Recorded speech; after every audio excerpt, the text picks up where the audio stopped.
This underestimates the mental capacity of conservatives dramatically. The poor folk that like Trump will never be able to understand that he's the reason for this. Well, I agree with you to some degree, but it's not quite that cut and dry. I grew up with a family that was very conservative, and I know the mindset of these people because they surrounded themselves by more people who were just like them. The hardcore Trumpies, I agree.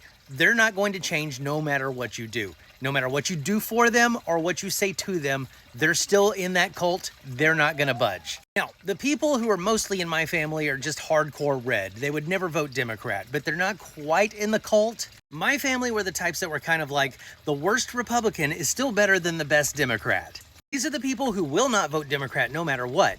But if they don't like either of their choices, they might stay home or vote third party.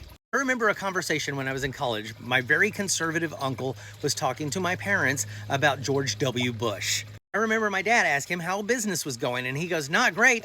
I was actually doing better under Slick Willie, and I hate that son of a bitch."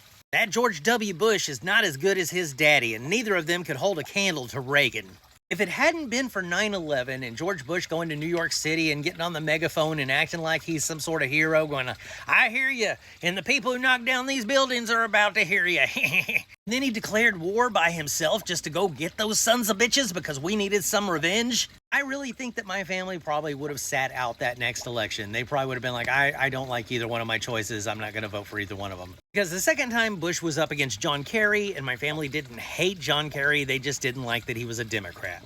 That was stage 2 of Republicans. Stage 3 of Republicans are the fiscal Republicans, the Reagan Republicans, who are just in it for the tax breaks. Those people may have gotten their tax breaks this time, but they're starting to see their country slowly unravel, and they do not like it. They're starting to see their president embarrass their party, and they don't like that. These are the type of people that will either sit out the election or they will hold their nose and vote Democrat because anything is better than this. Then we have the moderates and the undecided voters. Well, those are the people who mostly make or break the election. And where do you think they're going to go?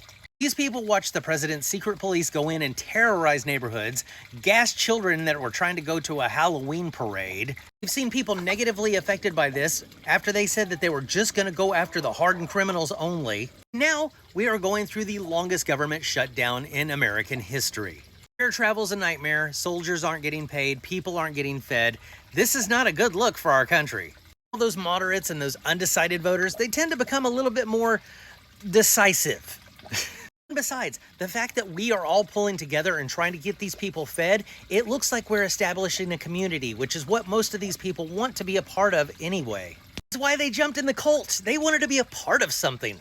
Hopefully, we're about to give people the chance to be part of something better.